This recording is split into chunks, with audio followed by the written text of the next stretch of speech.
Hello, and what is going on today, guys? Tomcat here, and welcome back to some more Forza Horizon 4 gameplay analysis from the recent live stream that Playground Games just did. Now, we're joined back in, or well, we're joining into the game, back in the winter with this Beetle, Global Rallycross Beetle, and this thing is a really, really cool car, and not only is it really cool in terms of, like, how it's set up, but the way that it responds to, like, the way that it fits the whole, like, winter environment is awesome.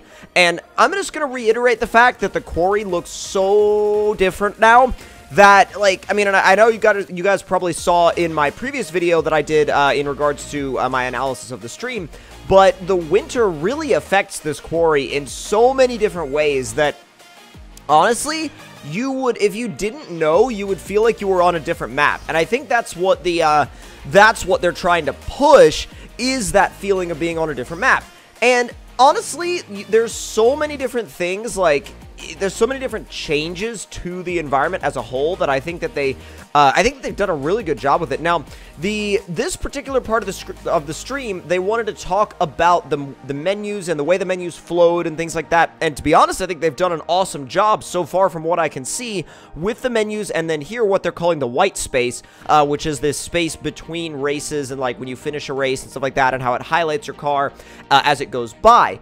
And I think that it's good because it's very smooth. And I mean, the biggest downfall of features like this and things like this is when they're not smooth, when they have breaks, when they have these loading times in between what you're actually doing, because it breaks the flow of gameplay.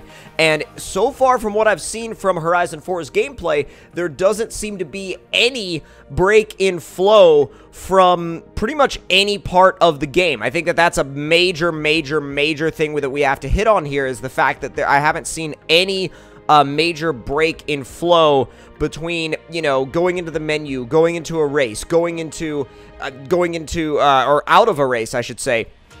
And another thing is, they did address what would happen if you were playing the game and the season changed. So that was actually an interesting point that I didn't really think about, but someone brought it up in their stream chat, and they did answer it. And what they said was, if you are playing the game and the season is actually time to change, because it's time for the season to change because of the fact that they actually that everything is synchronized. What they basically do with that is they take whatever players are playing the game, and as you can see here, if you slide across the line, it will show it in the ending. But what they said about that is, if you are playing the game at the time that the season changes, what it will do is it will give you a season change countdown. And when that countdown reaches 0, it will bring you out of the game into a temporary season transition screen, and then put you back in where you were before once the season has changed. So that will really be the only break in gameplay in terms of across the board, in terms of, like, that'll be the only break in gameplay across the board in terms of what will actually interrupt the flow of the game. However, though, to be fair, I feel like it probably won't interrupt the gameplay all that much. And by the way, let me just say that driving through these woods is really interesting. I mean, they've really gone for a more dense forest, you know, densely wooded feel than they have done in a Forza game previously. So that's really welcome, and I think the fact that you can go through any of these forests and into any of these woods really shows how open this game really is in terms of exploring. Now, again, when the season does change, and they didn't show that actual transition, they didn't show the screen, but I'm sure that, you know, I'm sure that some players will experience it because, like I said, the game is synchronized across all time zones. So when the season changes in, say, for example, California, it will also change in London. So there's two completely different time zones there that you have to think about. And, like, if your season's changing over here, you're gonna have to change over here as well. So that will, I think, do a good job of keeping everybody, you know, keeping everybody together and making sure everything is consistent and making sure everything, you know, has continuity. But also, I'm curious to see how it actually works out in terms of the flow of the game. Now, we're back in the off-road park now because they wanted to demonstrate some of the bonus board locations. And that one, for example, up there in that pipe, looks like it's going to be a really interesting one to find, and I'm curious how many attempts it's going to take me to get it. because the actual, when they were playing it here, it took them a few attempts. They eventually did get it, but one of the things that I wanted to make clear here is you can see that, like, mud and snow actually do deform sort of differently. I mean, they don't necessarily behave exactly the same way, and I think that that's an important thing to illustrate, because a lot of people were concerned that, like, oh, mud is just brown snow and that's an end of it. But they do seem to perform differently, and I was concerned about that myself. But as far as what I can see here, like, on screen, they seem to be fairly similar. Now you can see, again, they're gonna miss that jump a fair amount of times, and I don't want the comments going nuts because, like, oh, you suck at the game. It's not me playing. This is my analysis of a stream. So anyways, moving back into the gameplay itself, it seems like these are interesting things that you will spend a little bit more time on than maybe before, and of course they do have normal ones that they've hidden throughout the map, like, you know, beside the, like, on the side of the road and stuff like that, for you to just pick up whenever you want. But I do like the fact that they've added a little bit more of a difficulty aspect to some of these, like, and only, you know, of course, a select amount, but some of these that will really challenge you to kind of go above and beyond with something that, you know, might be a little uncomfortable, for not necessarily a little uncomfortable, but a little intimidating at first to certain players. But once you try it over and over and over again, it's very, very rewarding, because once you actually get that feeling of really, really working for something, and then eventually, like, boom, you nailed it, that's an awesome feeling, and I'm really glad that they put that into the game here, with some of these slightly more difficult bonus boards, because it adds a sense of, like, you feel like you did something. You're like, oh, I did that. You don't necessarily just feel like, oh, it's another bonus board, oh, it's another bonus board, oh, whatever, it's another bonus board.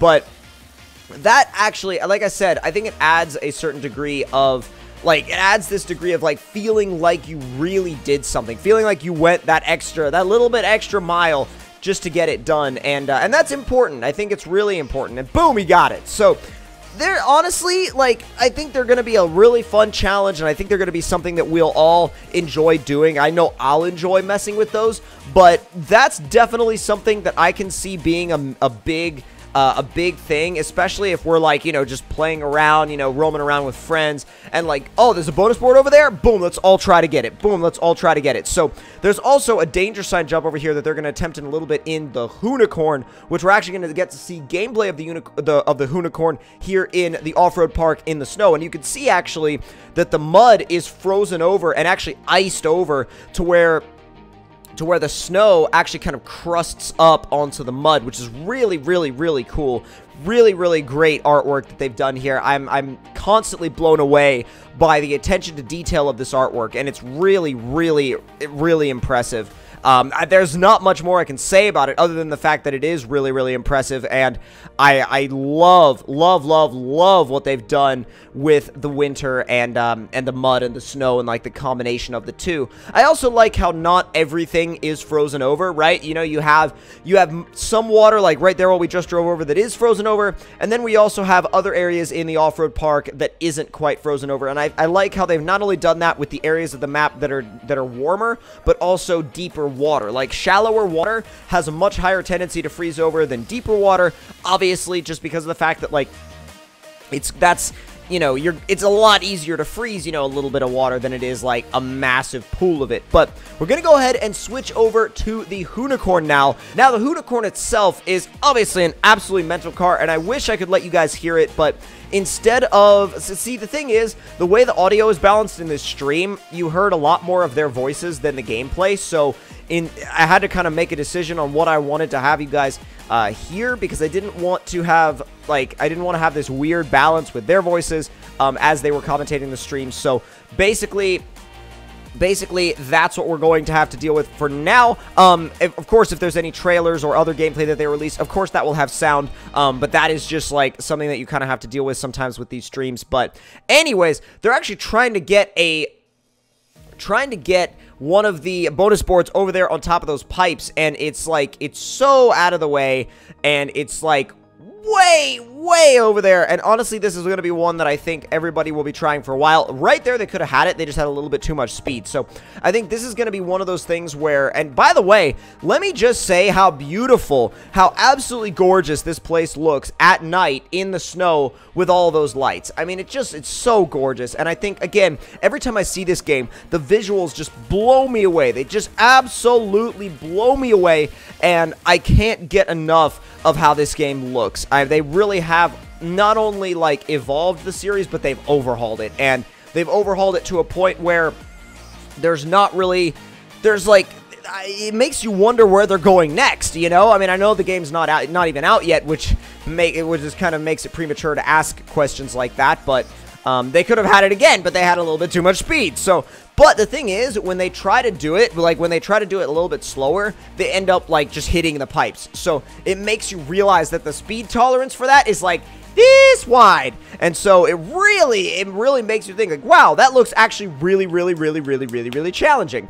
Now, Forza Horizon 4 as a whole, I think winter is going to be a very interesting season, and I said this in my previous video, how I was very interested. I mean, look right there, you saw the shadows kind of coming around the bushes and things like that. That is insane, and that's one of those things, like the shadowing. Oh my god, the shadowing is crazy. It's absolutely crazy.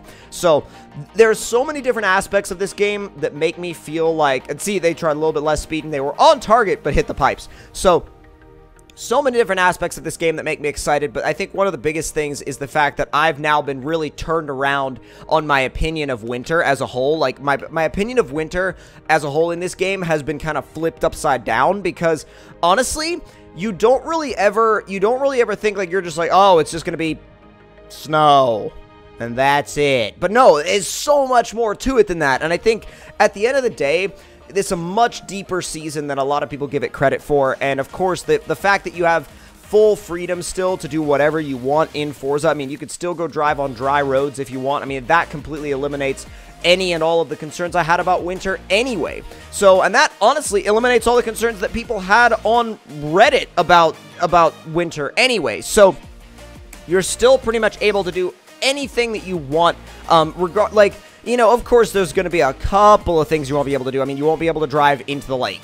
Big deal, right? You won't be able to drive into the lake. Big deal, because it'll be frozen over. The off-road park will be under the snow, so there won't really be any mud. But to be honest, like, if you're going to complain about that, I mean, I feel like that's, like, super nitpicky. Instead of, that's like complaining on one tiny little thing, instead of just enjoying the seasons as a whole and enjoying what the game actually provides in terms of variety. So that's my overall opinion on that kind of thing, and I think that it's important that we all kind of, they almost had it. They were so freaking close. But anyways, I think in order to appreciate this game, you really have to think about it from the standpoint of all the work that's been put into each individual season, and all the work that's been put into the detail, and all the work that's been put into literally everything to make this game a reality. So I really am excited for this game. I hope you guys are too. If you did enjoy this analysis of the stream gameplay, don't forget to click that like button. Tell me in the comments below what y'all thought of it, and if you're new to the channel, don't forget to subscribe for more. I'll see y'all next time. Talk to you guys later.